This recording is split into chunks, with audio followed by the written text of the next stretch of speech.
బేతరాజు రామచంద్రరాజు గారు వారు పెట్టిన పేరు కంటే ఎన్టీఆర్ రాజు గారుగా బాగా తెలుసు అందరికీ. సో వారి అబ్బాయి బేతరాజు శ్రీధర్ వర్మ గారు ఎస్బీఎస్ ఛానల్ శ్రీ వెంకటేశ్వర భక్తి ఛానల్కి చైర్మన్గా నియమితం అవ్వడం ఆ కుటుంబ సభ్యులందరూ కూడా యావత్ ప్రపంచానికి యావత్ అభిమానులు కానీ అందరికీ చాలా ఆనందంగా సంతోషంగా ఉంది.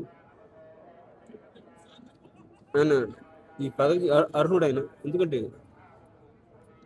బేతరాజు రామచంద్రరాజు గారు అంటే ఎన్టీఆర్ రాజు గారు ఎన్నో కాలం నుంచి అన్నయ్య గారు చెప్పినట్టు గత 4 జనరేషన్స్గా వారు ఇక్కడ కొండపైన వారు సంబంధించిన ఆస్తులను కానీ అన్ని దేవస్థానం సమర్పించారు డెవలప్మెంట్ కొరకై. మేము ఆశించుకుంటా. అలాగే కొద్ది డీటెయిల్ చెప్పాల్సింది, ఎందుకంటే వారు నాన్నగారు సినిమా రంగంలో ఉండగానే ప్రజలకు ఎన్నెన్నో సేవలు అందించారని, సంఘానికి సమాజానికి. వాళ్ళ అభిమానులు కూడా అదే బాటలో నడిచారు అభిమానులందరూ కూడా. దాని తర్వాత నాన్నగారు స్వర్గీయ నందమూరి తారక రామారావు గారు సినిమా రంగం నుంచి రాజకీయ రంగం రావటం వచ్చిన పిమ్మట వాళ్ళ అభిమానులకి ఎవరెవరైతే మంచి సేవలు అందించారో కోస్తా ఆంధ్ర నుండి నెల్లూరు రమేష్ రెడ్డి గారికి శాసనసభ్యుడికి ఇచ్చి ఆయన మంత్రి పదవి ఇచ్చారు. అలాగే తెలంగాణ శ్రీపతి రాజేశ్వరరావు గారికి అలాగే వారికి కూడా శాసనసభ్యుడికి ఇచ్చి మినిస్టర్ పదవి అనుభవించాడు. అలాగే రాయలసీమ నుండి ఎన్టీఆర్ రాజు గారికి ఇద్దామని నాన్నగారు వాళ్ళ చేతి మీద బీఫామ్ పెట్టకపోతే ఆయనే నమస్కారం పెట్టి అన్నగారు, నాకు ఇక్కడనే మీ ఆధ్వర్యంలో స్వామివారి సేవలో ఉంటాను, నాకు రాజకీయం నుంచి ఉంటే నేను దూరం అయిపోతాను భయంగా ఉందని చెప్పి సేవలో పరిమితం ఉండిపోతానని చెప్తే అప్పుడు నాన్నగారు దాన్ని మెచ్చి భక్తిని మెచ్చి ఇమ్మీడియట్గా వారికి అన్నగారు చెప్పినట్టు టీడీ బోర్డు సభ్యుడిగా వరుసగా 2 ఎవరికి వెళ్ళేది దాకా ఆయన ఒక్కరికి దక్కింది. అది స్వామి సేవలో 2 సార్లు ఇవ్వటం జరిగింది. 3వసారి కూడా ఇవ్వకపోతే వద్దండి, మరి 2 సార్లు ఇవ్వకపోతే బాగుంది 11 ఏమో చూసేవాళ్ళకి అని చెప్తే అప్పుడు జియో కూడా తీసుకోవడం జరిగింది. దాని తర్వాత జియో ఉందండి. 2 సార్లు కంటే ఎవరు ఆయనగారు ఎన్టీఆర్ రాజు గారు చెప్పిన సూచనకు కరెక్టే కదా అని చెప్పి అప్పుడు జియో కూడా తీసుకోవడం జరిగింది. 2 సార్లు పైన ఎవరు ఉండకూడదని ఆయన ఆధ్వర్యంలో నాన్నగారు ఈ క్యూ కాంప్లెక్స్ అని ఇక్కడ ఎన్నో అభివృద్ధి కార్యక్రమాలు చేశారు. నిజం చెప్పాలంటే నాన్నగారికి దేవస్థానం వచ్చి సిఐడి పనిచేసేవారు ఆయన. అంటే ఒక జీడిపప్పు ఒక పటికి బెల్లం తగ్గితే కూడా ఇన్ఫర్మేషన్ అయిపోయింది ఆయనకి. అంటే మేము చెప్పే క్వాలిటీ గురించి అండి. ఆయన దగ్గర ఉండి అన్ని క్వాలిటీ జాగ్రత్తగా ఉంటారు.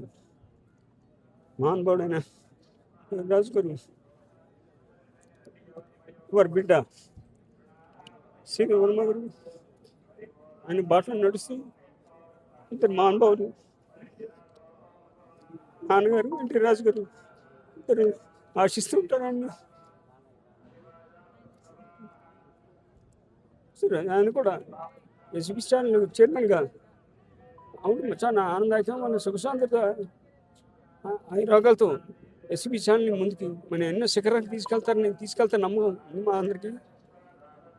వారికి మన కుటుంబ సభ్యులందరూ కూడా మా కుటుంబం తరఫున కృతజ్ఞతలు ధన్యవాదాలు తెలియజేస్తున్నాం. అలాగే ముఖ్యంగా మన ఆంధ్రప్రదేశ్ ముఖ్యమంత్రి వాళ్ళు చంద్రబాబు నాయుడు గారు కూడా కమిటీ సభ్యులందరూ వారి పేరు నామినేట్ చేయగానే వారి దగ్గర పంపడం ప్రెసిడెంట్ వారు ఏమంటే శ్రీధర్ వర్మ కరెక్ట్ క్యాండిడేట్ వారు కూడా మీరు నామినేట్ చేయడం వారికి కూడా ధన్యవాదాలు తెలియజేస్తూ అందరికీ సెలవు తీసుకున్నాను. నమో వెంకటేశాయ. పుణ్య దంపతులైన మా తాతగారు నందమూరి తారక రామారావు గారికి, మా నాన్నమ్మ బసవరామ తారకం గారికి పాదాభివందనాలు చేసుకుంటూ ఇవాళ మా నందమూరి కుటుంబానికి చాలా ఆనందం కలిగించిన రోజు ఈ రోజు.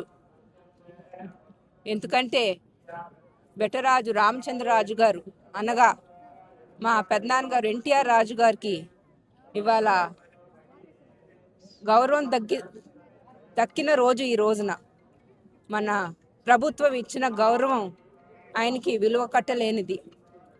ఆయన తాతగారికి వీర అభిమాని అయ్యుండి ఆల్ ఇండియా ఫ్యాన్స్ ఎన్టీఆర్ ఫ్యాన్స్గా ఆయన బాధ్యత నిర్వహించి తాతగారు పార్టీ పెట్టినప్పుడు ఆయనకి సీట్ ఇస్తాను రండి, మీరు most welcome in to the TDP party అంటే ఆయన రాజకీయాలకు రాకుండా ఆయన సేవలంతా స్వామివారికే, ఆయన జీవితం అంతా స్వామివారికి అంకితం చేశారు. ఆయన కేవలం ఒక చైర్మన్గానే కాదు, చాలా విలువ ఉన్న మనిషిగా ఆయన బతికారు. లాస్ట్ వరకు ఆయనకంటూ నియమాలు పెట్టుకుని అట్లానే ముందుకు సాగారు. అట్లాంటి మహానుభావులు చాలా అరుదుగా చూస్తూ ఉంటాము. మరి అట్లాంటిది ఇవాళ మా అన్నయ్య శ్రీధర్ వర్మ గారు ఎస్వీబీసీ చైర్మన్గా ఎంపిక అవటం